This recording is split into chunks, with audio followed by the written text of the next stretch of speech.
Hey there, welcome to Be the Boss of Your Money. No graphic today. We're just going to roll right with it. It's one of these days where we just run and gun. So, welcome to the run and gun episode of Be the Boss of Your Money, your post market show where we talk about investing, the stock market, current financial news, opinion, commentary, personal finance, financial planning. These are the things that you need to know about to be the boss of your money, which is why I named the show Be the Boss of Your Money. Yeah, I know it's a little hokey, a little pokey. Be the boss of your money. You can just name it like Mitch's market update or something. No, I couldn't. Just had to think of something, and that's what I came up with. So, welcome to Be the Boss of Your Money. If it's Be the Boss of Your Money, it's the post market show. It's after 4:30, after hours. If you have any questions about the content that I'm talking about today, or other things that I'm not talking about today that are business, financial, stock, investing, planning related, college funding related, hit me up in the comments. I love hearing from you. It's the best part of doing this whole thing. And with that said, it is time to roll the quick introduction.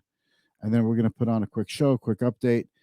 Today was all about Turnaround Wednesday. Turned out to be a really good day in the market for pretty good reason. We'll see how long it lasts. We're going to talk about that. Here we go.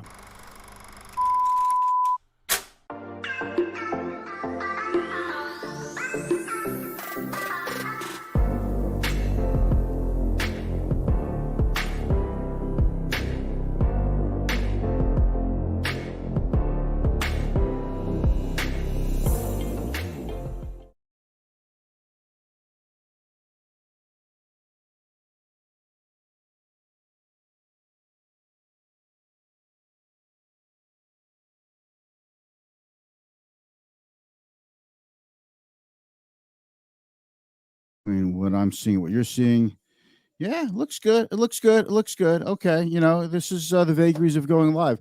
So we had a major monster turnaround today. It was looking really ugly this morning. And what I said to you yesterday is I really didn't like the way the market worked out yesterday. Just, we had a nice up market yesterday, but it gave back so much. I know we're spoiled. Yesterday the Dow was up 311 points. Excuse me. So yesterday the Dow was up 311 points, and I'm like, well, spoiled. Like, that sucks because it was up like well over 400 points at one point, and it just was weak into the close. That weakness continued into today's open. Finally, we got a catalyst, if you will. Senator McConnell has come out and told his caucus that will give a, let's say, a 2-month extension to the debt ceiling, a dollar amount to give the Democrat created debt limit emergency some more time for them to use reconciliation to fix it. As McConnell says, if you want to govern alone, then you could raise the debt ceiling alone. Um, you know, there's a lot going on here with politics, and I don't like to get into the politics, but I can't really cover the business of the stock market and investing and personal finance and taxes and other things like that if I don't talk about what the players are up to and where they're going. Okay. By the way, I'm not a tax advisor. You have to consult with your own tax advisor for anything to do with your personal tax situation. I'm also not a lawyer, so I don't give legal advice on this show. I'm also not your mama, and I'm not your papa. I just want you to know. Okay. Yeah, I know. I'm feeling a little cheeky today, like a little bit of a Weisenheimer today, like a little bit of a wise ass today. Did I say that? Yes, I did. So let's take it to the screen share, pop myself up in the corner, and get started. All right. So the Dow is up 102, but that marks a big turnaround from being down a lot earlier today. And the NASDAQ, which was down a lot, finally turns around and goes up a little bit today. NASDAQ up a little bit today. Yesterday, my whole show was about WTF is going on with the stock market because of the volatility. It's up, it's down. 1 minute you get good news, the market's up. 1 minute you get bad news, the market's down. There's no rhyme or reason. And when the market goes up a lot or down a lot, it reflects a change in the valuation of the stock market, of business, of the economy. It reflects what we think about the economy as a whole on the aggregate. But do things really change that much, that quickly, that from day to day, is it worth it? And I think this is the kind of volatility that shakes investors out of the market. I always like to ask, what good is an investment portfolio if you can't stick with it? The idea is not to have the highest return portfolio if you can't stick with it, because that could be the highest volatility portfolio, right? Volatility, the ups and downs of the stock market when our goals are far away, as opposed to how I define stock market risk. Stock market risk is the ups and downs of the stock market when your goals are near term. Okay. The longer you have, the more comfortable you should be with volatility. All right. Not everybody is necessarily the same, though. So these are generalizations. Um, but we finally had a better day where people started to say, you know what? I saw Amazon come down. I saw Microsoft come down. And, investors have spoken. They said maybe these are finally good places to be. Their cash generation hasn't really been impacted. Just the valuations have come down a little bit more. We're talking about Amazon yesterday down like 10% or more than 10% from its high. And investors have come in and said, you know what? This is the kind of company I want to own for the long term, some for the short term. And tomorrow, investors could say something completely different. This is why I don't get too much into the day to day vagaries. They're fun to talk about, but I'm not making decisions because, you know, the NASDAQ was up or down a 0.5% or 1%. If I think long term, we've got some changes coming our way. That could impact the way I think. You also have to take this on a client to client basis. Not every client is that sensitive to changes in the market. They've got their time horizon, they're following a strategy, a process, and they will trust the process and surrender the results. And other clients are more interested in making moves depending on the economy, the stock market, the macroeconomic picture, earnings, GDP announcements, Fed policy, that sort of thing. I think the key is to blend them a bit. Okay, it's not so much a matter of necessarily everybody should be out of the market or in the market, and it certainly should be the same financial advice given to every single client, because then that would be wrong, because everybody is different. So if you're out there, not if, while you're out there, give the show a thumbs up, a heart, if you will. I see Josh is out there. Thank you very much. You were just awesome. And Jay is out there. Jay Spindell. Hey Jay, thank you so much for that compliment. That I'm explaining what it takes a big financial network like All Day to explain. That was like a really nice. That is a really nice compliment, especially from you with your experience. So I just want you to know I was touched. I'm sorry I haven't replied to it. Just things have been a little crazy, and I really want to spend more time on the comments. I need to. So thank you, Jay. And yeah, I'm really looking forward to this. So let's go back up here. Okay, gold. Gold was up a whopping $3. Still can't get through 1,800. Um, Oil finally backed off a little bit. It was up higher today, backed off a little bit today. And maybe now there's a little demand destruction and people are going to use a little bit less oil now that it's up. Do you know that um, gasoline, or not, I should say natural gas, is so high in Europe that on an oil based equivalent, it would be like $200 a barrel of oil. Is that crazy? Could you imagine if oil went to $200 a barrel here? Like, forget about it. That would just crush our economy, and that's what's happening in Europe. And people are thinking, well, how come it hasn't happened here? Well, for one thing, we do have a lot of domestically produced oil. So domestically produced oil is what we call West Texas Intermediate, even though the oil comes from not just Texas, from Oklahoma and California and other places, but we call it West Texas Intermediate. The 10-year Treasury backed off a bit. It's 1.5%. No great shakes, kind of whatever, stuck at 1.5%. The Rust 2K, that's this one, the Russell 2000, that was actually off a little bit. And today, I think, was more of a grab for, today was more of a grab for the large cap names. 9 out of the 11 S&P 500 sectors were actually up today. So today was definitely a grab for a feeling of quality, of safety. Yeah, I know what you're thinking. Like, well, when people buy safety, don't they buy bonds? Based on how many dollars are printed, based on how much debt the United States has, I think a lot of people have more faith in the financials, so in the survivability of Apple and Microsoft and Amazon than Johnson and Johnson than they do in the U.S. government.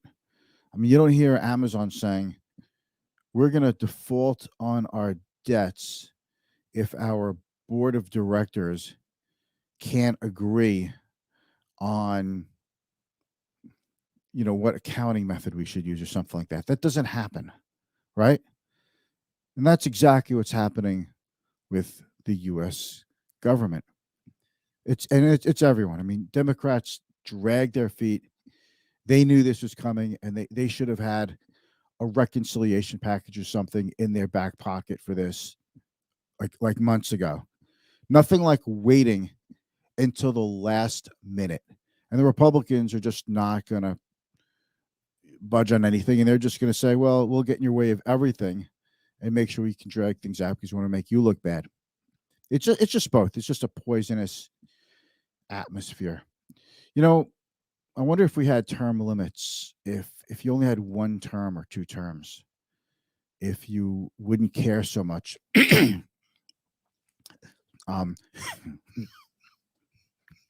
if you didn't care about getting reelected, if you'd be more apt to do the right thing. Okay.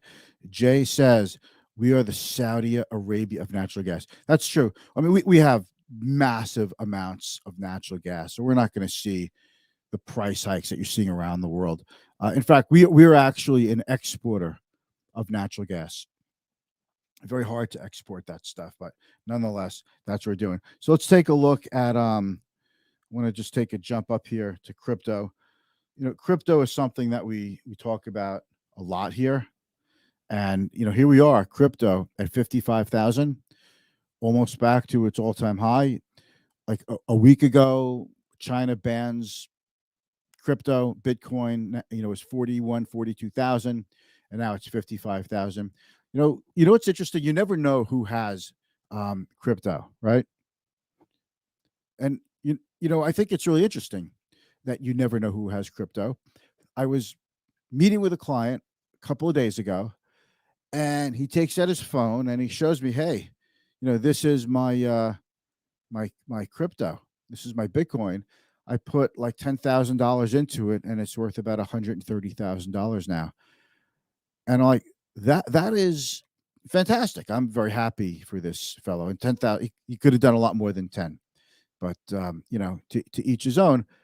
And I'm glad he did it. Okay.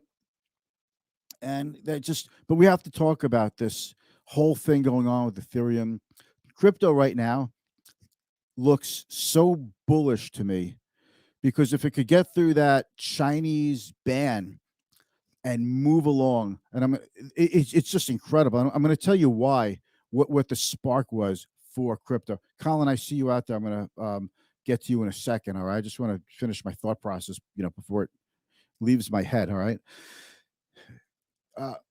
About 2 weeks ago, Federal Reserve Chairman Powell was grilled by a representative from Georgia. Was it Ted? The name of it. It's the important thing is though, the congressman from Georgia asked Powell, "Are you planning to go the route of China and ban crypto? Do you want it banned?" And Powell said, "No, we are not banning crypto." He said, "I do think stable coins are similar to bank products and they need regulation." Okay, Colin, I'm getting to you. All right. Colin asks, are stable coins securities? Thoughts? I'm going to give you that thought in a second because it's a great question.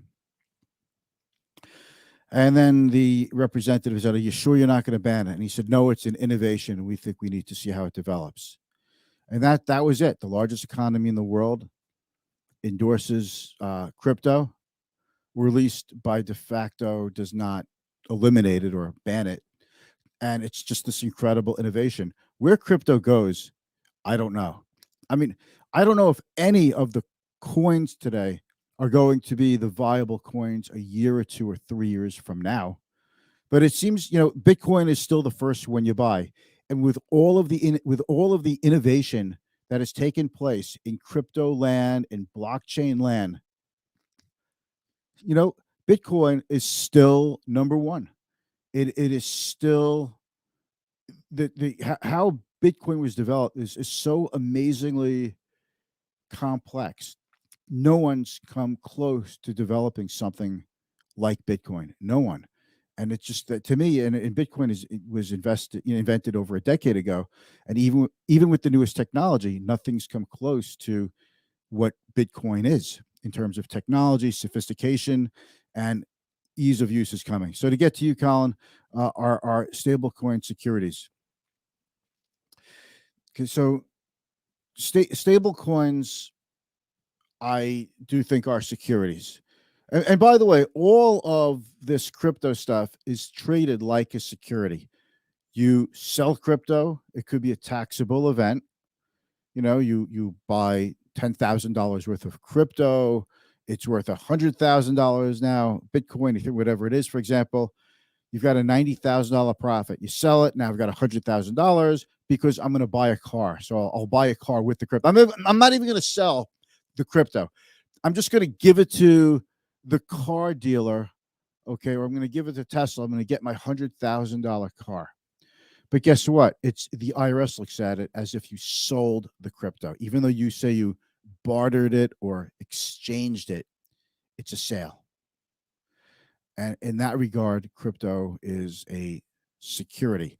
Now, right now, you could sell any crypto for a loss and buy it back a second later and take a loss on it, use it against your taxes.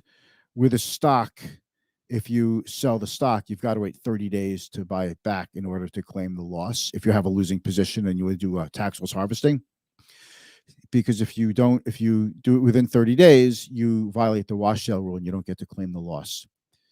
You could sell a stock and buy another stock for upside as long as it's substantially different. Like you could sell one oil stock and buy another oil stock because they're different companies. I wouldn't try it by selling one S&P 500 fund and then buying another S&P 500 fund because they're substantially identical. You get that? You get what I'm saying? So the issue with regulating stablecoin is this: stablecoin it's tied. Usually, a stablecoin is tied to the U.S. dollar. It's like a money market fund, which is a security. And a money market fund has to have a certain amount of securities to make it a safe, stable place. I should say a stable place, not safe necessarily, but a stable place for investor money. There is a difference in the words I choose, and for regulatory reasons, I have to say stable. Okay. I mean, I think if you ask any investor, are money markets a safe place to be? They'll say yes. And I agree with that 100%, but we have to say stable. Okay. So there has to be rules followed to make sure that a money market fund is stable, that they've got a certain amount of marketable securities, daily liquidity, that sort of thing.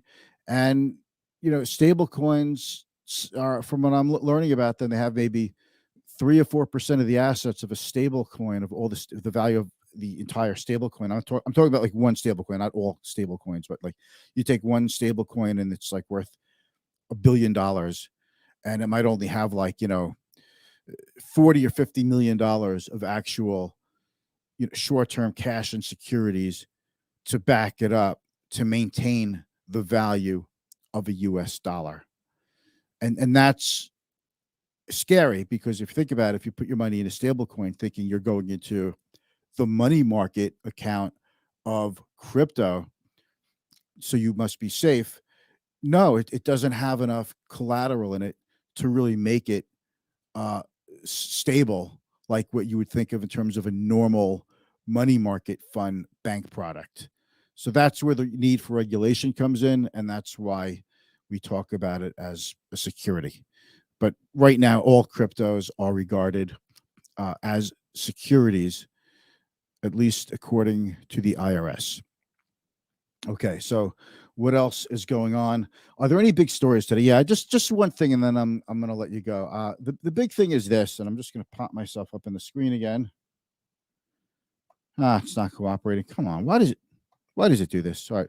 So I was on with News 12 before, and we were talking about how uh, the Biden Department of Education under Miguel Cardona announced this morning massive changes to the public service loan forgiveness program. And this is pretty big because, everyone's talking about student loan forgiveness, and Pelosi and Schumer are thinking $50,000 uh, of student loan forgiveness per student loan borrower. And that means a lot of student loan borrowers who are borrowing less than $50,000, their student loans would be wiped away. I've got a couple of thoughts on this. Some of it is opinion, some of it's factual. What I say here is factual. If it's not factual, then it's opinion, right? Uh, okay, I have to clarify that. I'm giving you facts, not stuff that's going to make you happy or sad. It might make you happy or sad, but that's not relevant to me when I give you the facts. Okay, so let's talk about this. This program was created in 1990. It was created in 2007 with the best of intentions. Okay, there we go. That's better. Now I'm in camera, and it was created with such good intentions, and unfortunately, 99% of people who apply for this loan program are rejected. So what does this do? It's the public service loan forgiveness program. Okay, make sure I'm speaking well into the microphone. If you graduate school with debt, but if you go into the public service sector, or think of like a first responder kind of job, fireman, police officer, nurse, teacher, military, okay? If you work in that sector for 10 straight years,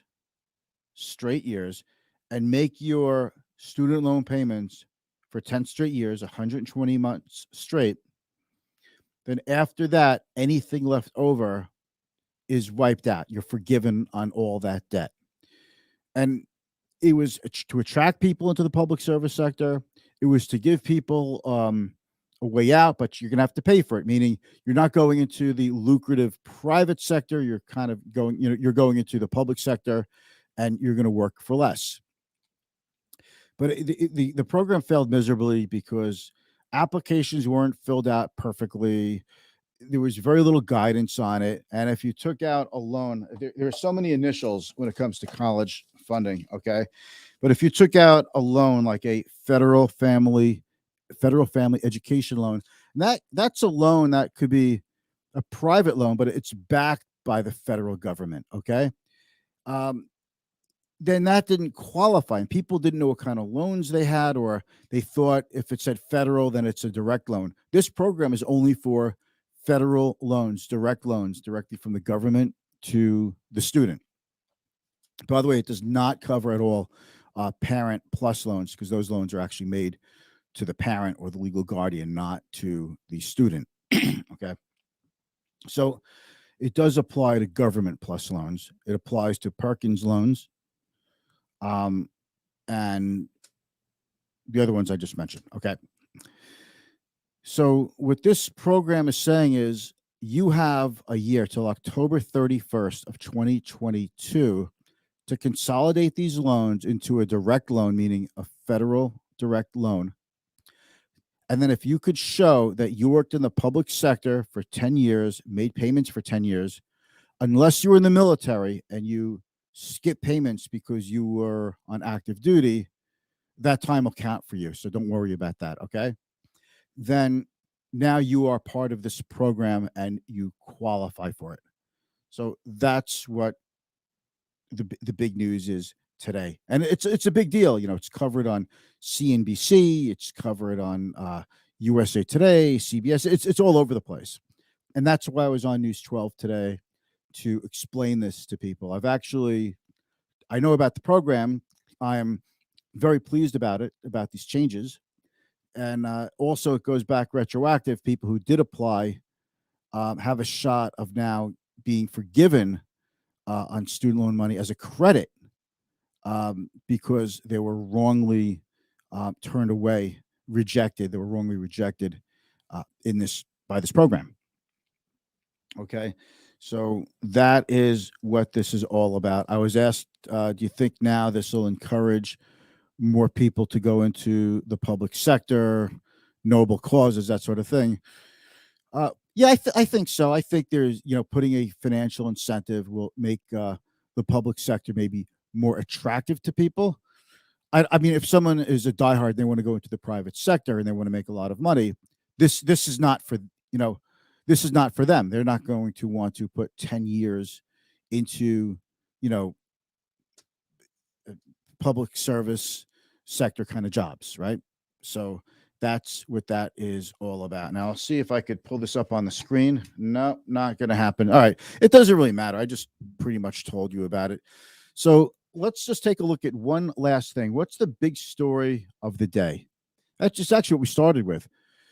McConnell is willing to play ball with the Democrats. We'll get a debt ceiling extension for 2 months. Gives Congress a little more time to raise the debt ceiling. Now, the debt ceiling battle, I do have to say this, the debt ceiling battle is being fought on a number of fronts. Republicans are fighting because they say they don't want to pay for profligate spending by the Democrats. It's just too much, right? It's crazy amount of money. And the Democrats are saying you have to raise the debt ceiling or suspend the debt ceiling because this is to pay for what we already spent. This is to pay for last year's stuff, not the future stuff. And the Republicans say, yeah, but you're going to spend so much money that we're going to be raising the debt ceiling again, very soon because you're spending so much money now. And the Democrats are saying, well, we're going to pay for our programs with tax increases. And it's just going to go back and forth until finally you get smaller social spending package. Biden's looking for $3.5 trillion. The Democrats were looking for $3.5 trillion. That looks to be whittled down. I don't know where it's going to be whittled down to. $1.5–2 trillion, and you get the infrastructure bill out. And the infrastructure bill is good for everybody. That's good for every state. The money will be doled out based on population size. So, every state is going to benefit from the infrastructure bill, and I think it's generally agreed that it is needed. I don't see why anyone voted against it, except they just want to be obstructionist, I guess. But the debt ceiling is just being used as the word is a cudgel to bang each other over the head. They have to raise the debt ceiling. It doesn't have anything to do with future spending. But if you want future spending, try to make a compromise on it. It's really make a compromise and don't let this debt ceiling shenanigans run into the last minute anymore. You knew it was coming. It's not like it was a secret, right? All right, that's my opinion for the day. I hope this show helped you out with understanding everything that's going on in the market and the world of finance. We didn't even get into interest rates today, but they didn't really change much. And the only thing that changed today is stocks are starting to become a little oversold.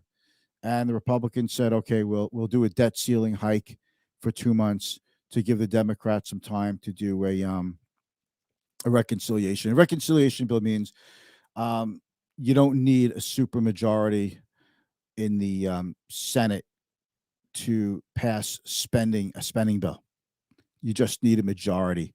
So, with Kamala Harris as vice president breaking any tie, the Senate would be able to get it through based on just Democrat votes. And that's what's going on. I hope this helps you. And I'm going to get out of here for the day. All right.